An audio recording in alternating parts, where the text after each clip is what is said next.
It was all because she found out her ex was in an arranged marriage, forced into it. I held her tight, desperately trying to make her stay, but she just smashed the bouquet of flowers in my face. Eleanor Vance shoved me away. I can't just stand by and watch him be forced to marry someone he doesn't love.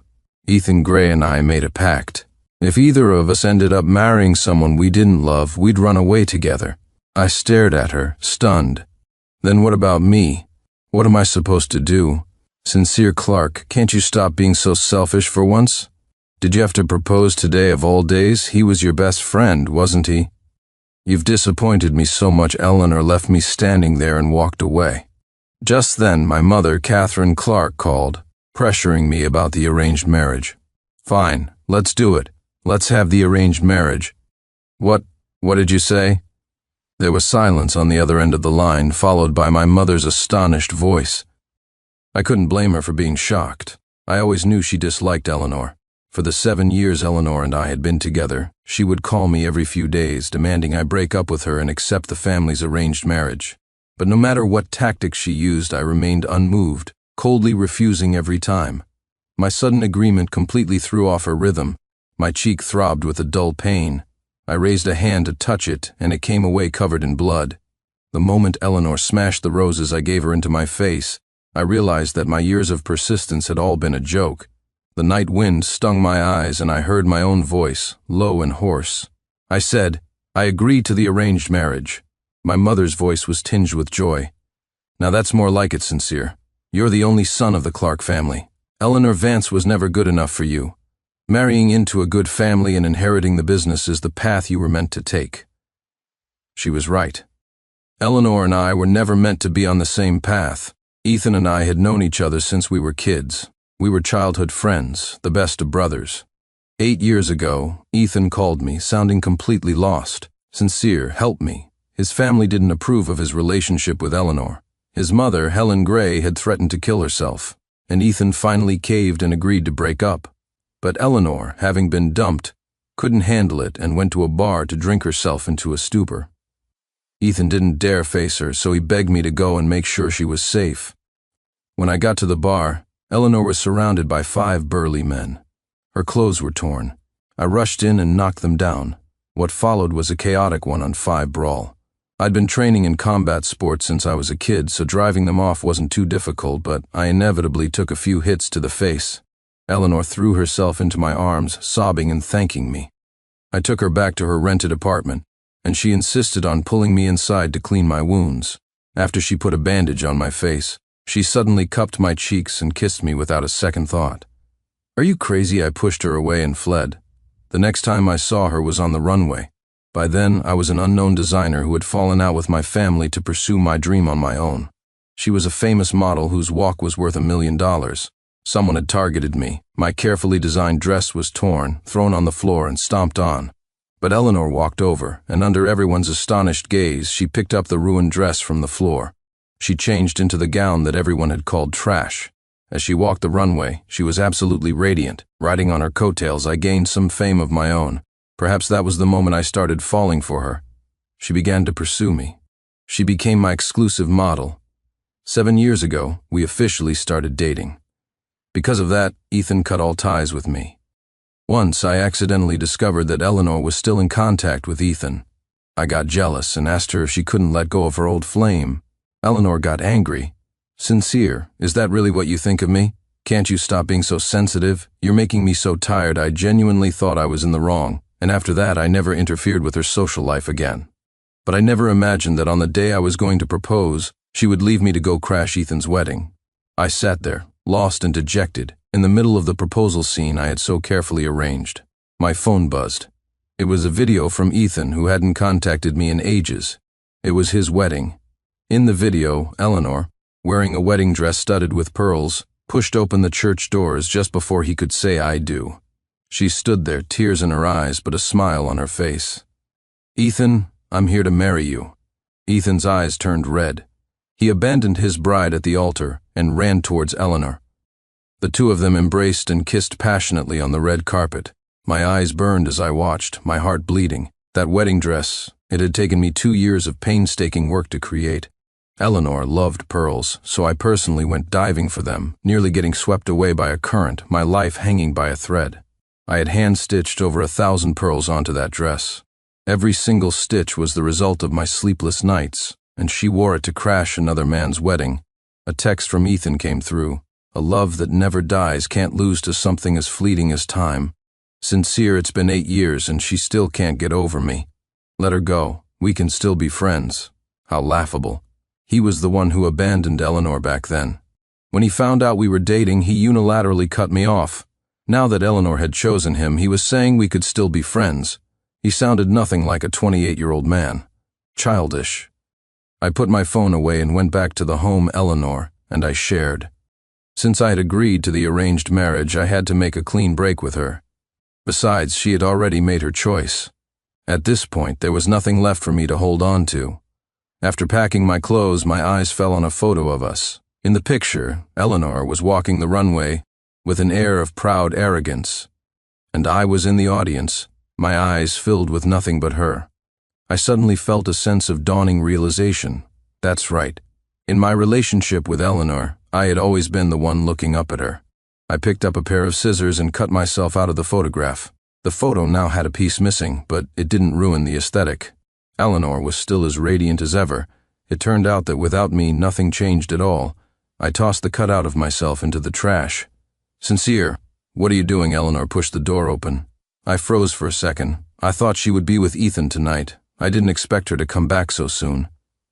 Eleanor rushed over and snatched the scissors from my hand. Are you insane, Sincere? What are you trying to do now? Can you just snap out of it? Strange. What was she so angry about? She threw down the scissors, her face cold as ice. So I crashed a wedding. Is that any reason for you to self-harm? Sincere, are you trying to threaten me with such a low-life tactic now, self-harm? Hilarious. Why would she think I'd hurt myself over her? You're overthinking it. I took a deep breath, only then realizing how terribly hoarse my voice was. Eleanor was still wearing the wedding dress I had made for her. Tailor-made, it naturally suited her perfectly. She looked so beautiful it was unreal, but the hickey on her neck was too conspicuous. The sight was like a knife in my eyes. Because she was a model, Eleanor was very particular about her body and never let me leave any marks on her. But now she was standing in front of me wearing the dress I made for her, sporting a love bite. I opened my mouth, unsure for a moment whether I should tell her to change out of the dress or break up with her first. Eleanor shoved a first aid kit into my arms. Take care of the cut on your face yourself. Sincere, there's no need to use self-harm to pressure me. I'm not falling for it. She seemed to have forgotten that she was the one who had thrown the roses in my face. She thought I had cut my own face with the scissors. Suddenly, all the strength drained from my body. Even speaking felt exhausting. In the end, while she was taking a shower, I dragged my suitcase and disappeared into the night. I was finally back in the home I hadn't set foot in for 8 years. My mother rushed over, first hugging me, then pounding on my chest several times. You ungrateful son, 8 years, do you even see me as your mother anymore? I'm sorry. I pressed my lips together, a bitter feeling suddenly welling up in my chest. I'd been away from home for 8 years. To prove I could make it on my own without them, I had refused all their help. To avoid being trapped at home, I didn't even come back. Later, when they tried to force me to break up with Eleanor, my contact with them grew less and less. Only now did I realize how foolish all of that was. I opened my mouth to say something, but then I noticed that Ethan's parents were also in my house. They were good friends and business partners with my parents. With Ethan having just run out on his wedding, neither of them looked happy. Aunt Helen looked at me and demanded, "What's so great about that Eleanor Vance anyway? Was it worth it for both of you to fight with your families over her?" I couldn't answer. She started to cry. "Weren't you two together? Why didn't you keep an eye on her and let her ruin my son's wedding?" My mom didn't like hearing that. "What are you talking about? Why didn't you keep an eye on your own son? If you had, would he have run out on his wedding?" "Oh sure, you're the expert on raising sons. If it wasn't for your son dating that wench, I would have made sure she couldn't survive in this country. How would she have had the chance to seduce my son again? Enough seeing their argument escalate," I yelled impatiently. They both turned to look at me. I pinched the bridge of my nose. "Stop fighting. Do you think this is the outcome I wanted? Do you think I wanted to be the fool who did all the work for someone else's benefit? Do you think this is my fault? After I finished, I went to my room. A moment later, Eleanor called. Where did you go? Home. She was surprised. Why did you suddenly go home? To discuss my marriage. On the other end of the line, Eleanor's previously cold voice softened considerably. Did your family finally accept me? She knew my family didn't like her, but she didn't know they had been pushing for an arranged marriage all along. I had always thought these were my family's issues and didn't want to burden her with them, so I dealt with it all alone. Only now did it dawn on me that it was all just self-indulgent martyrdom. Eleanor misunderstood, thinking I had gone home to discuss our marriage with my family. She asked with concern, "How's your face? Did you put any medicine on it? Sincere, if you get a scar, I won't want you anymore, you know." I looked in the mirror at the several intersecting scratches on my face. They weren't deep and had already scabbed over, but they still looked a bit shocking. "It's fine." I kept it brief. "Is there anything else?" Eleanor paused. In 7 years, this was the first time I had been so cold to her. "Sincere, are you still angry with me?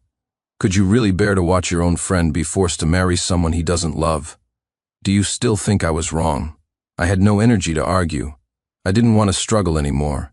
"You weren't wrong. It was my fault. It has always been my fault." Eleanor breathed a sigh of relief. "I'm glad you understand. By the way, Sincere, before we get married, I need to have a wedding with Ethan first." "Whatever you want." I thought it was absurd, but I couldn't be bothered to care. After all, what did it have to do with me? Perhaps afraid I would get angry, she began to explain. "After we broke up, Ethan could never let me go. Me dating you caused him immense pain. I've decided to give him a wedding before I marry you, to make up for his regrets." I almost died laughing. Turns out, when you're truly speechless, you really do laugh. "I know. You don't have to tell me. It's your business, you decide." Eleanor was very pleased. "Sincere, I knew you would support me." Then she asked, "Will you come to my wedding with him?" I was just learning how capable Eleanor could be. She had mastered the art of psychological cruelty. I laughed and asked, "Do you want me to go?" She answered very seriously, "I know this puts you in a difficult position, but it's my first wedding and I hope you can be there. Besides, Ethan wants you to come too. In his heart, you've always been his best friend." The irony was staggering. I sneered, "I'm busy at home with my own wedding plans, so I won't be able to make it. I wish you a happy wedding." I hung up right after saying that. In the following days, Eleanor didn't contact me again. I started to take over company affairs while meticulously preparing for the wedding with my fiancée. I had never met my betrothed. She was a Chinese-American named Victoria Sterling. Our two family corporations had a partnership. Mr. Sterling had said his daughter always wanted to live in the country and wished to marry someone here. That's when he proposed the idea of an arranged marriage to my father. My dad, Richard Clark, had long wanted to pin me down and get me married, so he had agreed early on. He never expected that because of my refusal, the matter would be dragged out for 5 years. My mother took me aside, her voice earnest. "We've made that girl wait for so long, you must treat her well after you're married." I nodded and said I would. A month and a half later, a grand wedding was held at the Royal Court Club. Early in the morning, I went to pick up the bride. Victoria was beautiful, a striking and vibrant kind of beauty. When the bridesmaids were blocking the door, she came over and opened it for me herself. Having grown up abroad, she didn't care for these customs. She shoved a pair of wedding shoes into my hands. She said with a smile, "Sincere, Clark, I'm tired of sitting here. Hurry up, put my shoes on and take me to get married." I bent down, helped her put on the shoes, picked her up and carried her out of the mansion and into the wedding car. When we arrived at the venue, just as I stepped out of the car, I saw Eleanor standing at the entrance wearing a wedding dress. Her anxious expression turned into a smile the moment she saw me. "Sincere, I knew you would come to my wedding." I froze. I truly hadn't expected Eleanor and Ethan's wedding to be on the same day, let alone at the same venue. Ethan stood beside her, looking me up and down.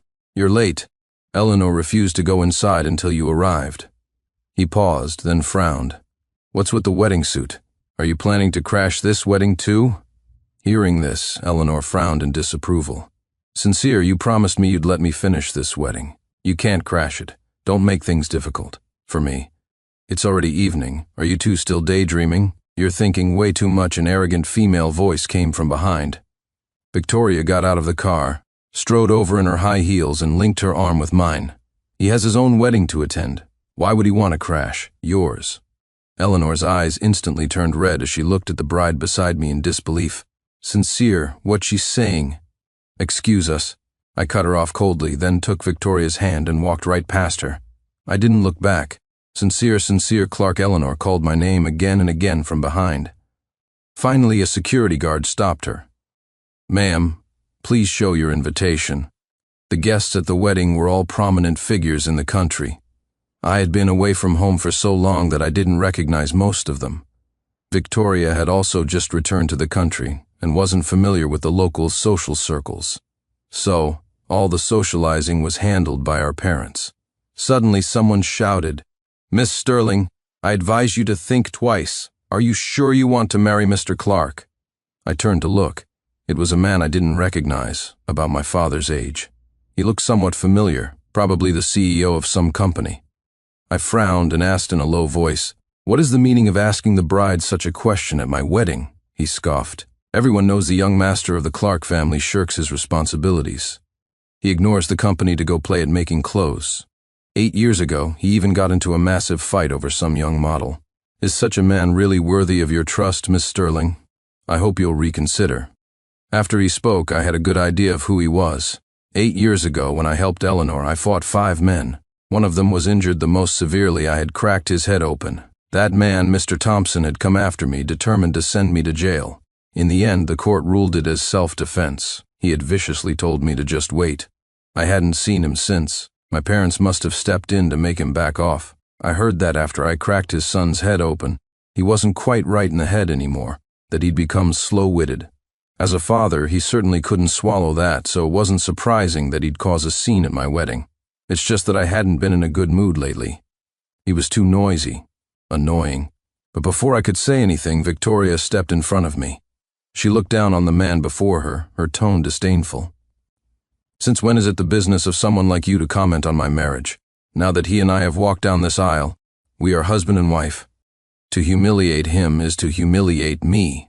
With that, she picked up a glass of wine and threw it in Mr. Thompson's face. Who I choose to marry is none of your business. This is just a lesson. Get out.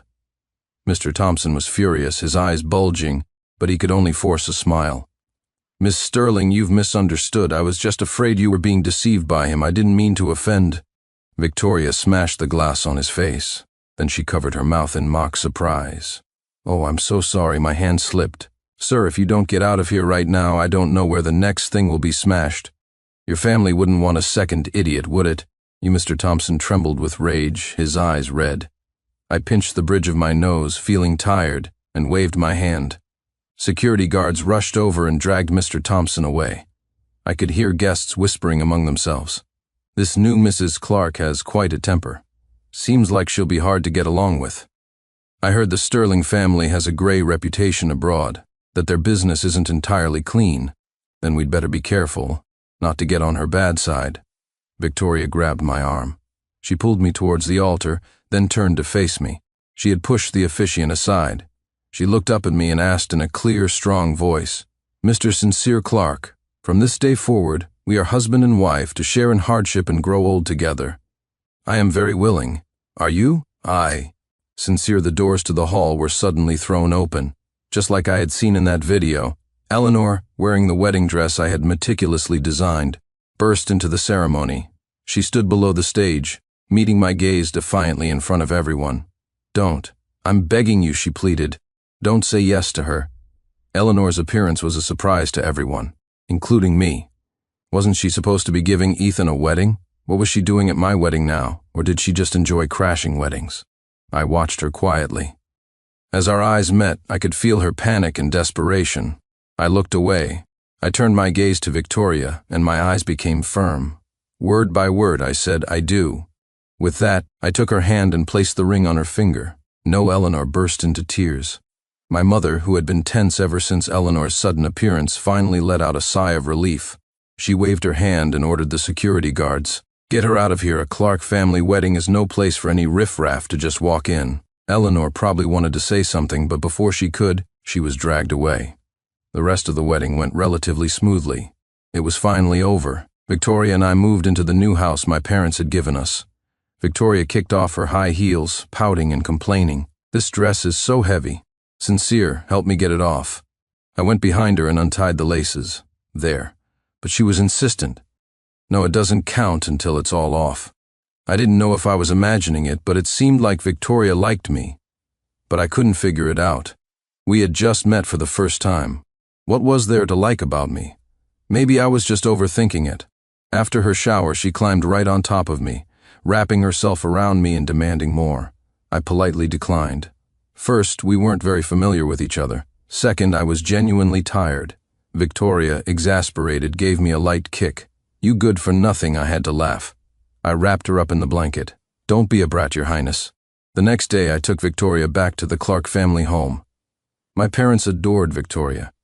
At first, I thought it was because the Sterling family was wealthy, making our marriage a good match.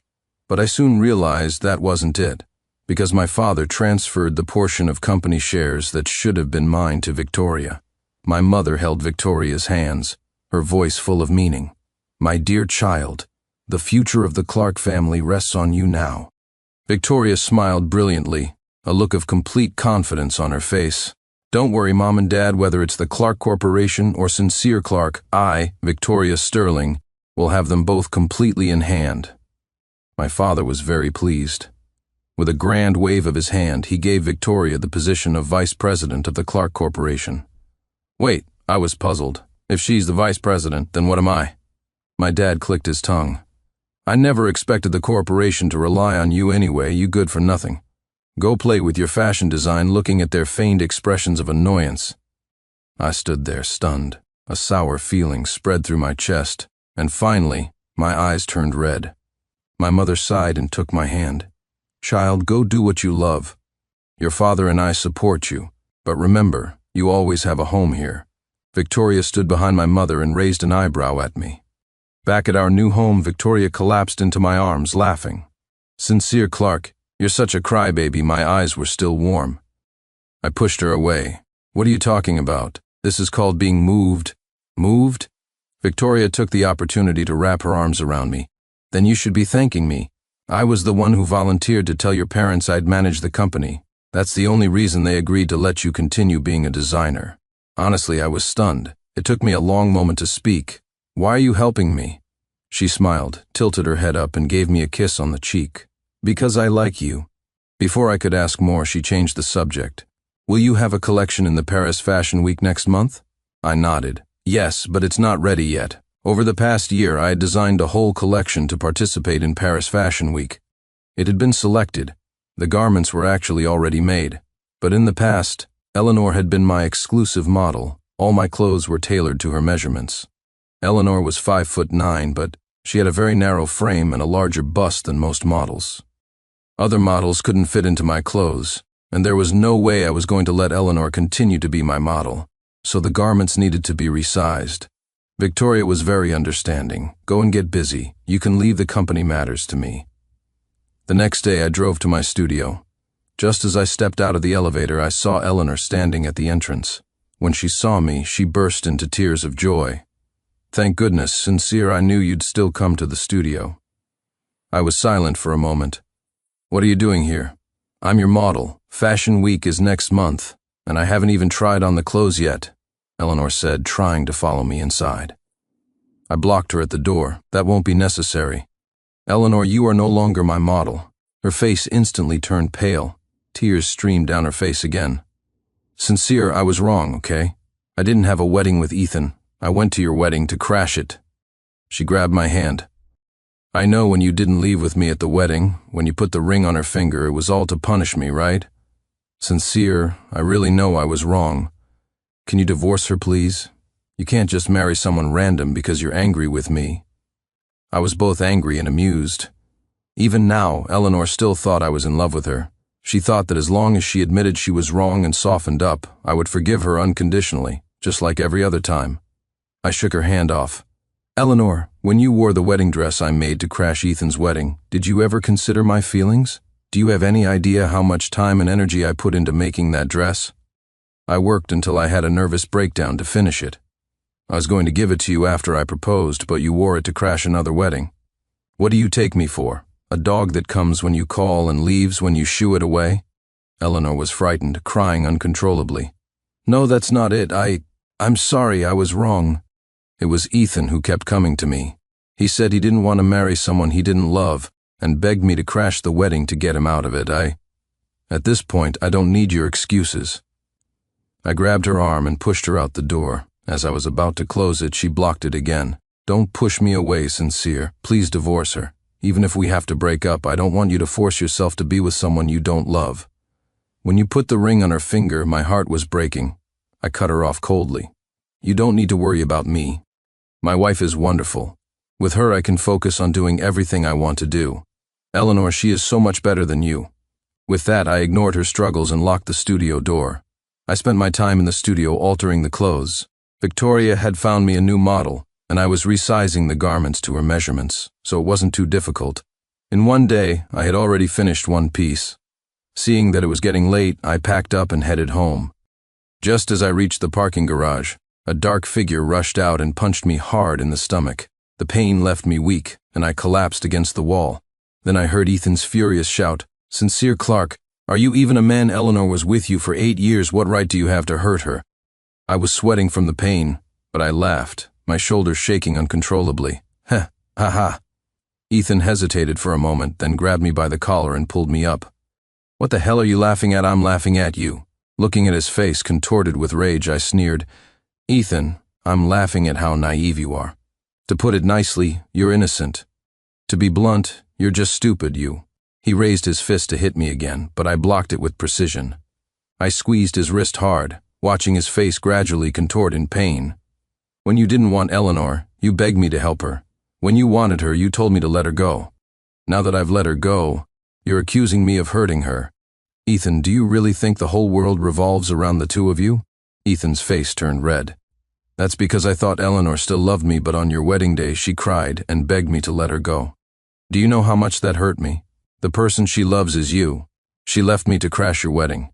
Do you have any idea how much pain I was in? I gave a cold, dismissive sneer. You think I don't know?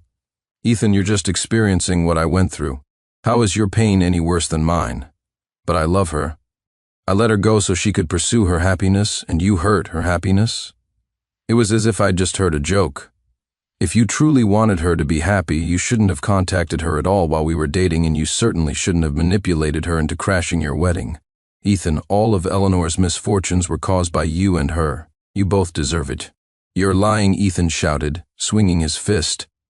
I easily blocked it, then countered with a punch to his face and a kick that sent him flying. Ethan collapsed on the ground in pain. You're just as weak as you've always been. I had no interest in fighting him. He was no match for me. I got in my car and sped away. The next time I saw Eleanor was backstage at Paris Fashion Week. My assistant ran up to me. Mr. Clark, there's a problem, you have to come see. I rushed backstage and saw Mia sitting in a chair, her arm bleeding. Mia was my new model. What happened? I asked as I opened the first aid kit and started bandaging her arm. Mia told me in English. As she was about to change, the model Eleanor Vance suddenly rushed over and pushed her. She fell and hit her arm on the corner of a table, cutting it. Eleanor, that psycho, where is she? Mia looked towards the changing room. She had taken my designed dress to change into it, but it had been over 10 minutes and she still hadn't come out. I walked to the changing room door, suppressing my anger. Eleanor, come out. No response. I kicked the door open. Eleanor was slumped on the floor, wearing only her underwear. She was clutching the dress, looking up at me. It doesn't fit. None of it fits. She sobbed. Sincere, if I can't be with you, does that mean I can't even be your exclusive model anymore? I gave her a long, hard look. This is the result of your own choices. I snatched the dress from her arms, turned and slammed the door shut. With Mia injured, I was ready to just pull out of the show, but she took the dress from my hands. Don't worry, I can do this. Her wound was carefully bandaged, and I had a special effects artist paint a design on the bandage that matched the elements of the dress. Just as we were about to go on stage, Eleanor emerged from the changing room, having changed her clothes. She walked up to me. Sincere, are you sure about this? The only reason you became a famous designer is because I was your model. She's a new model. She won't be able to make your clothes stand out when it came to her profession. Eleanor was incredibly arrogant. She wasn't wrong. For the past 7 years, we had been a package deal. She was the model for all my shows. There was even a saying in the industry. Van Gogh had his sunflowers. Monet had his water lilies. Sincere Clark had Eleanor Vance.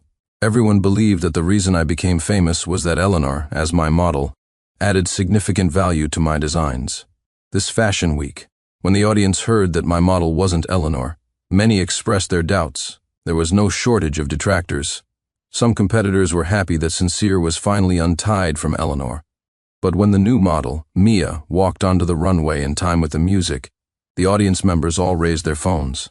Eleanor was slender and delicate, a goddess descending on the runway. But Mia had a powerful presence, full of strength, a different kind of beauty, a battle angel. It was more in line with contemporary ideals. By the end of the show, Mia was an overnight sensation. No one said anymore that Sincere Clark needed Eleanor Vance. Victoria, who had been watching the show from the audience, ran backstage and threw her arms around me in excitement. "That was amazing, hubby, you did it." She then cupped my face and gave me a hard kiss. Eleanor stood by, stunned, before slumping to the floor. I paid her no mind, letting Victoria pull me away to the celebration party she had organized for me. The party was over. Victoria and I went back to the hotel.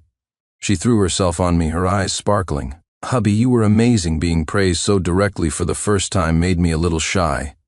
I had just turned my head when she leaned in to kiss me. This time I didn't push her away. Our breaths mingled, and we became more and more lost in each other. In the throes of passion, she clung to me, whispering my name in my ear over and over. It was intoxicating. After our passion subsided, she lay on my chest, her fingers tracing patterns on my skin. "Aren't you tired yet?" I asked her. She went still for a second. Then she leaned in to kiss me again. "Hubby, let's go again." The next day, we didn't get out of bed until lunchtime. Victoria dragged me to see the Eiffel Tower. "When was the last time you saw the tower?" she asked me. I looked at the spire, thinking for a moment. About 10 years ago. I was 18 then, invited to Paris Fashion Week. That was also when I first dreamed of becoming a designer. Victoria smiled at me. "That's when I came to see the tower, too. It was my first time traveling abroad alone after I turned 18. I didn't speak French, and someone stole my wallet. I ended up squatting on the street, trying to sell my paintings. None of them sold, until a boy in a long trench coat came over. My mind was instantly pulled back to that day. After attending Fashion Week, I went to see the Eiffel Tower by myself. Among the crowds, I saw a girl wearing a face mask, drawing for people on the spot. Her drawings were terrible, and she had no customers. It was getting late, and I thought she might really need the money. I gave her 10,000 francs and asked her to draw the Eiffel Tower for me. I saw her eyes fill with tears, sparkling brightly. After I got the painting, I left without looking back. That painting is still hanging in my studio. So the girl who was painting, that was you. Victoria hugged me. "Hubby, do you know, in the moment you handed me that money, in my eyes you were like a god descending. From heaven I fell for you right then. Because of that one act of kindness, Victoria fell in love with me. She loved me for 10 years. She attended every one of my shows and bought every piece I designed. Because she knew I had a girlfriend, she never interfered, silently supporting my dream.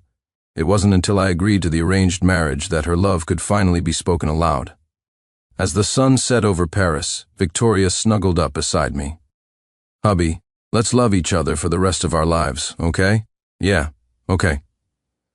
After we returned from Paris, my mother told me that Ethan, in order to be with Eleanor, had threatened his family by taking a lot of sleeping pills.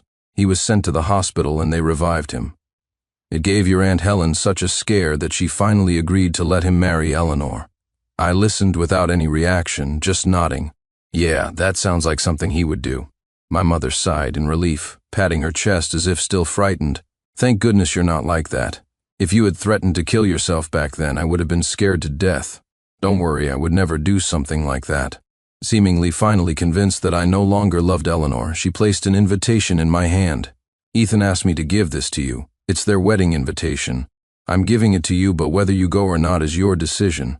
I opened the invitation. The date was 2 months from now. We'll see. When the day came, I didn't go to the wedding. I was holed up in my studio, preparing for the next show. The theme was the ocean. I remembered that the last time I went diving for pearls, I had also collected a lot of exquisite shells that could be used as materials. The only problem was that the box of shells was at the house I used to share with Eleanor.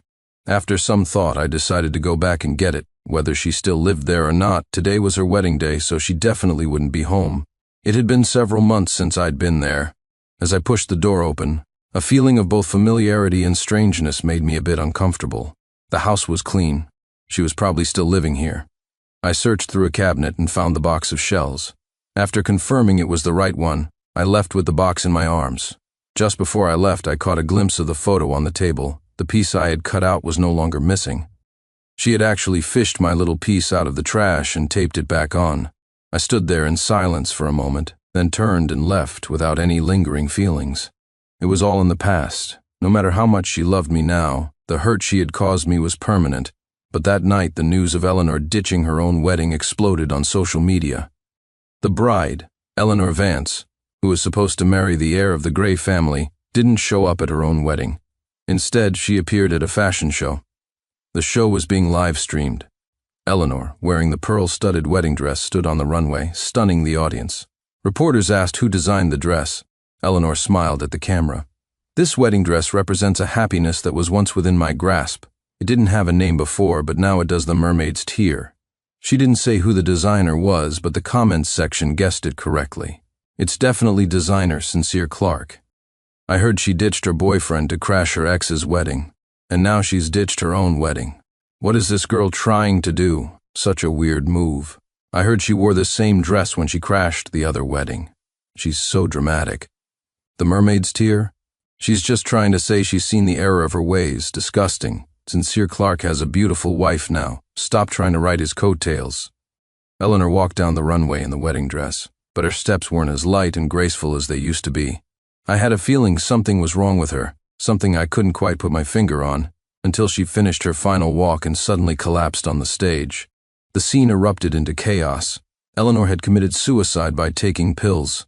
She was rushed to the hospital to have her stomach pumped, but it was too late to save her. She left a suicide note filled with apologies. She was an orphan, so there was no one to hold a memorial service for her. It was Ethan who, against his family's wishes, arranged for her burial. The tombstone was engraved with, "To my beloved wife."